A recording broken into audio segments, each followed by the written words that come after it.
All right, kids, today I want to talk to you about the Marshall DSL20HR all-tube amplifier head.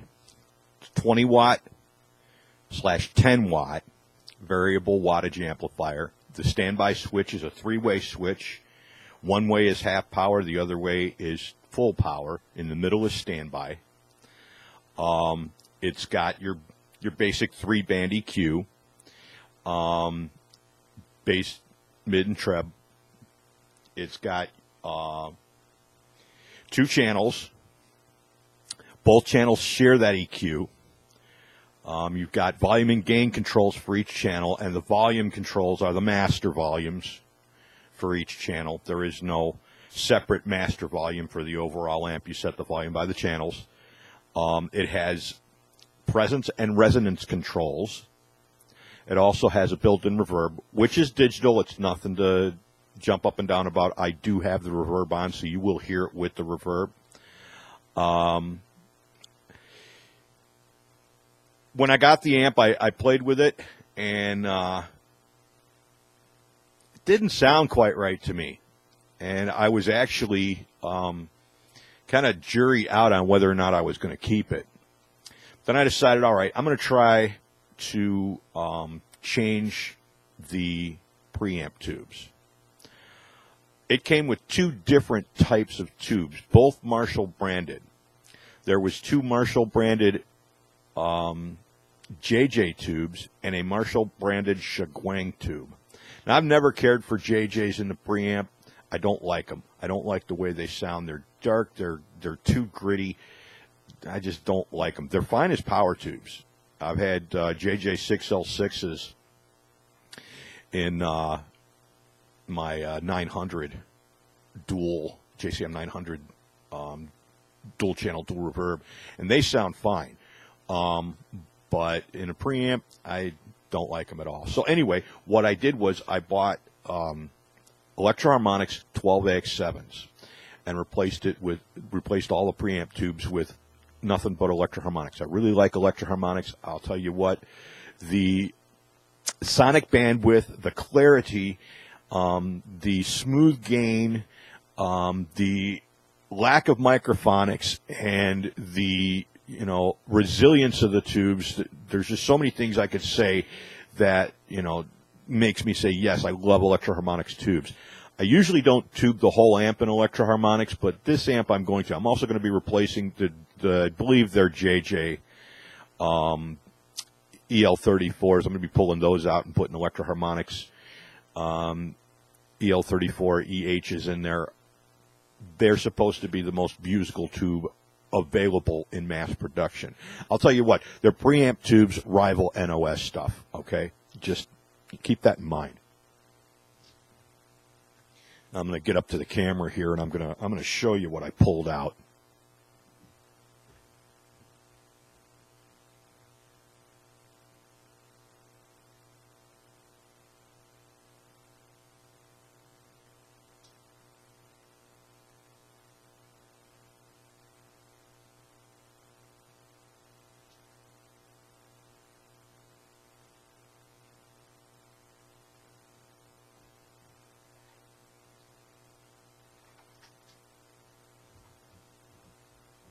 The first one was the Shiguang with gold label. You can always tell the Shiguang preamp tubes, the 12AX7s, because they have that metal, that chrome kind of metal plate in there that none of the other 12AX7s on the market have. It's a little different design than the other stuff. The other one with the red label and a short plate, that's the JJ. There was 2 of those in there. All right.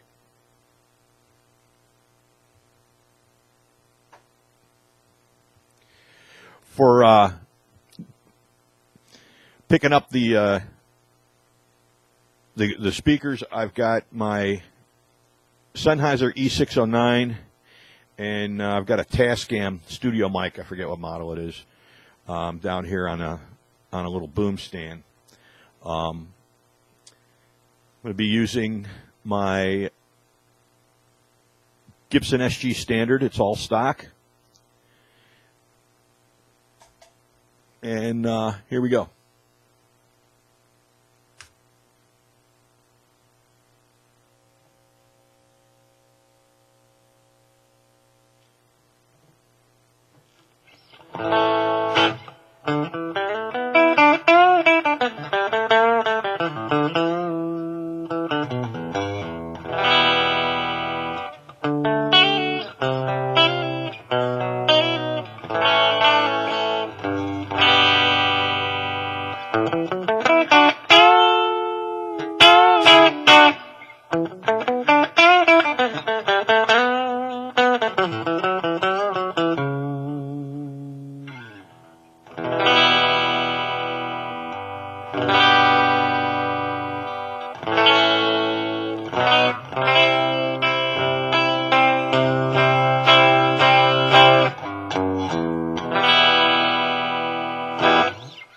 Okay, that's the, they call it the classic gain. I've got the gain turned way down on it. I've got the, both pickups on the guitar at about half on volume.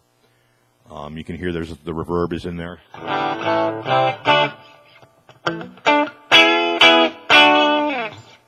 Okay.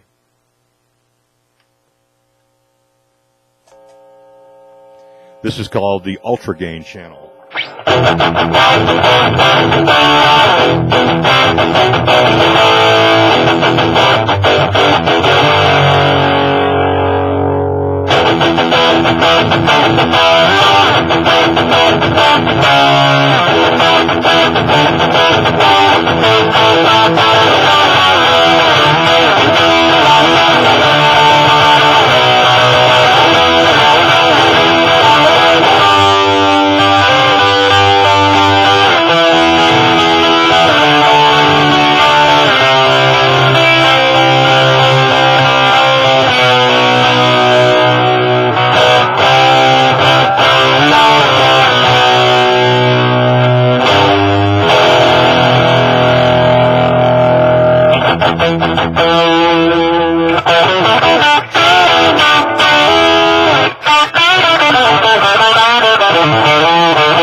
And that is the Marshall DSL20HR. I'll tell you what.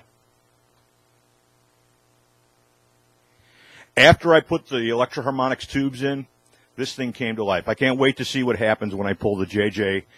I think they're JJs. They might be Shiguangs. I don't know because it's just labeled Marshall. I'm going to have to compare them to some different tubes, but they're either JJs or Shiguangs. That's what Marshall has been using lately. But I'll take a look at other EL34s and I'll figure out what it is. But once I retubed the front of the amp, this thing came to life. Like I said, I wasn't sure I was going to keep it. I wasn't crazy about the tone and what was coming out of it. It was kind of stark. It was kind of ice picky. It was not quite what I was looking for, but once I put the Electro-Harmonix tubes in, the 12-bag 70Hs, this thing just opened right up. So I can safely say this is a good sounding amp, and it's all Marshall. Now, I've had it for a little over a week and a half, and I've been pounding on it every single day. Running it at full bore for sometimes an hour, hour and a half at a time, just banging on it. And it has not failed. I've got about, I think, another month to return it to the store that I got it from. And if if it does not fail by that time, I'm going to say, yeah, this is a great amp. It's made in Vietnam. It's part of their lower, priced line of amplifiers. But this is probably one of the best sounding Vietnamese heads that I've heard yet. I had a Marshall MA 100, which is also made, or was also made in Vietnam. I think they only made them for a year, and then they discontinued them because they sucked. The tone was horrible, and they were plagued with reliability problems. Mine lasted 4 days, and it smoked. I had the tubes red plating. The power tubes were glowing red hot like a frickin' nightlight. I looked at it didn't have a back. I had the back panel off because I always check out everything. I check the bias of everything when I get it. And this one you don't have to bias, by the way. It's just plug and play. Just take your tubes, plug them in. It's a fixed bias. But with the bias amps, I know sometimes from the factory, come on, Marshall, but the bias isn't quite right when it comes out of the factory. And from what I hear, too, they're shipped from wherever they come from, and then the distributor tubes them. And I believe this because this one, the power tubes have a sticker on them that say they're from the Tube Doctor. I don't think they're buying tubes from the Tube Doctor and having them shipped to Vietnam. Those are here in the United States, and I'll bet if you buy one of these in another country like the UK or somewhere else in Europe, it'll have different tubes in it, probably all Chinese. But here, these power tubes, and I'm pretty sure the preamp tubes too, came from the Tube Doctor. So that means that the distributor is biasing the amps when they come in, because they're being tubed here. They're shipped without tubes, and then being tubed by the distributor and then sold. Okay, that's it for my review. I like the amp. I'm keeping the amp. As long as it doesn't fail, it's all good. I'm going to continue to bang on it for the next month, and I'll get back and let you know. Leave your comments on the thread, and let me know what you think. If you've got one, tell me what you think. What tubes work for you in these things? Talk about other little 20-watt heads. I got another one right here. It's a Bugera. That sounds really good, too. I also retubed it with 12AX7s from Electro-Harmonix, and it sounds really good. It still has the Shiguang power tubes. I'm going to pull those out, too. When I get the power tubes for the Marshall, I'm going to get them for this, too. I'm going to just get a matched set of 4 so I can move them in and out and swap them between the 2 amps if one of them has a problem. They'll all be matched together. Supposedly you don't have to use matched tubes in these, but I think it's a good idea. Anyway, thanks for watching. Hope this was helpful. God bless.